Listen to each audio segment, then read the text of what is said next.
This story about the wedding feast in Cana is very familiar to us, and yet it appears only one gospel.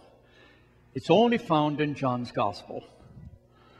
No mention of Cana and the wedding in Matthew, Mark, and Luke. And John has a particular reason for mentioning this. Cana is a little town in Galilee about 6 miles north of Nazareth. It has an endearing memory for all the pilgrims who have gone to the Holy Land, because whenever we have go to Cana, and in every pilgrimage we've gone to Cana, we have the renewal of marriage vows at Cana, which is a very sacred time remembered by couples who renew their vows there. And thereafter, we have a wedding feast at Cana. I mean, we have little candies, little cakes, and then we have some Cana wine, which is actually a very poor wine. But it's not the wine mentioned in the gospel. But the Cana wine is very flat, and it's not very good. But it's an occasion which we remember, and it's an endearing moment for many, many pilgrims over the years. There are some particular references in this text that are worth mentioning. One is that John mentions the mother of Jesus was there. Now, in the Gospel of John, Jesus never names the mother of Jesus. If we had only the Gospel of John, we would not know the name of Mary. We wouldn't know the name of the mother of Jesus. Never refers to that. The second interesting reference is his reference to a woman. Why is your concern of interest to me? Now, in the Semitic culture, in Aramaic, it has a different intonation, this reference to woman. And it has a certain respect and a certain reverence to it in the Semitic culture. It appears also, interestingly, in chapter 19 in the Gospel of John. You will remember this when Jesus is on the cross. And beneath the cross is Mary, the mother of Jesus, and the beloved disciple. And Jesus says, "Woman, behold your son." The second place it's mentioned 2 times in the Gospel of John. John's Gospel does not tell us about miracles. Never refers to a miracle. John calls them signs. And there are 7 signs in the Gospel of John. I think I've mentioned this many times. So everybody around here knows that John's Gospel has 7 signs. And this is the first sign in the Gospel of John, which means it points to something else. Actually, the second sign also happens at Cana. And the last sign, which is chapter 11 in John's Gospel, is the greatest of all, which is the raising of Lazarus from the dead. That's the 7th, the last, and the greatest of the signs, as John calls them in his Gospel. Miraculous moments, but meant to point to something else. Let me look at the Gospel of John and what it speaks to us about the sign of Cana. On the one hand, you have a ritual of legalism, of purity. And therefore,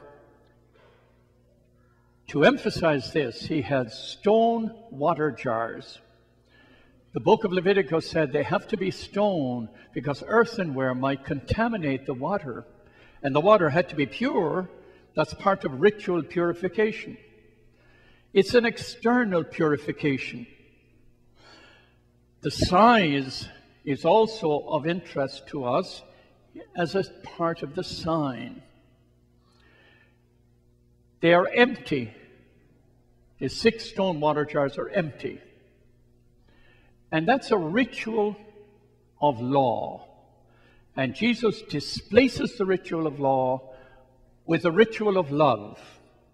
And therefore, the large vessels that are empty are the sign of legalism, ritual purity.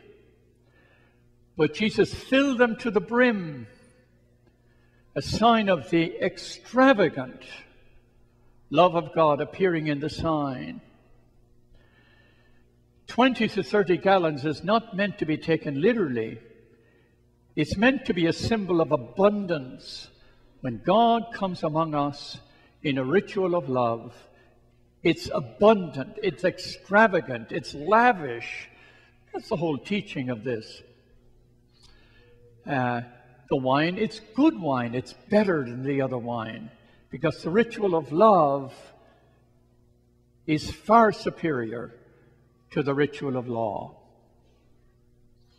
So you have a tension here between the legalism, the purification, external purification, the size of the water jars, and the abundance of water, all revealing a tension and displacement of legalism with a ritual of abundant, extravagant love. What does this mean to us? Many years ago,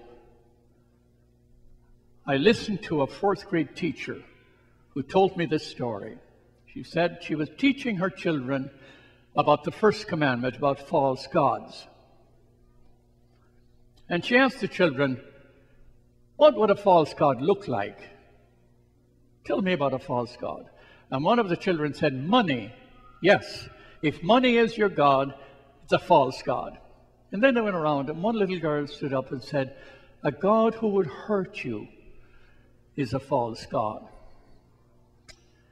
And I thought, you know, for most of my young life, I had a false god. I had this legalism. You have to merit. You have to be pure. You have to be perfect. You have to run to confession all the time. When I was a teenager, I used to go to confession every Saturday. Went to communion on Sunday. I was back in confession again the next Saturday, putting the last thing first and the first thing last, hoping he wouldn't know who I was. And invariably he said, did you commit this sin last week? And I said, yes, Father. You're not trying hard enough. So I went to confession Saturday, communion Sunday. I was back on the road Monday. I was back in Saturday. All the legalism. I have to merit God's love. I have to earn somehow God's forgiveness. And look at this sign here in the Gospel of John. It says it's unmerited love. They didn't have to earn this. They didn't have to qualify. God responds not to what they deserve. God gives them what they need. That's a difficult concept for us to get, because we tend to live in a world, and maybe even in a church, of legalism and merit theology. How do I know I'm going to heaven? Because I earned it. I merited it. And I want to make sure that when I get to the end, I am really most deserving of flying into heaven. No stop on the way, we hope. But that's all merit things. That's totally contradicted by what appears in the gospel. Here is the extravagant, lavish gift of unmerited grace. I live my life on unmerited grace. If you have in your life, as I did once, this sense that you're going to earn God's love, you're going to merit eternal salvation, it will only move you so far. You're moved by fear. You're moved by a legalism. And someday, by the grace of God, you will discover that God's love is infinite. God loves you as much when you are in sin as when you are in grace. And when you experience and you're touched by God's infinite love, it will change your life. Law won't change your life. Love will change your life. When you feel deeply loved by somebody, You're cherished. Your name is called. You're blessed. You're exalted. You're set apart. Even by a human love, somehow you are motivated to do great things. When you're fearful, and when you have to merit this, the question you will ask is, what do I have to do to qualify? And you will do the minimum. I went through all this. You went through all this when you were young. I mean, my dear mother, who is a saint, during Lent, she would weigh the bread because we were allowed, St. Alphonsus Liguori said, during the fasting, 1 meal and 2 collations. Well, we never knew what's a collation. I don't know what a collation is, but they said it was so many ounces of bread. My mother would weigh the bread, make sure we didn't take more than 2 collations. And if we came to Mass on Sunday, if you got in before the Gospel, it counted. I'm serious. If you come in after the Gospel, which happened to us a number of times, we went home and come back to the next Mass. Didn't count. That's a legalism. Look, we're caught in it. In marriage laws, we're caught in all sorts of legalism in the church, and we have ignored the extraordinary revelation of God's infinite love for everybody. You heard me say at Christmas time when all the people come, you know, if you're perfect, come on over, you'll raise the standard. If you're a sinner, come over and you'll feel comfortable.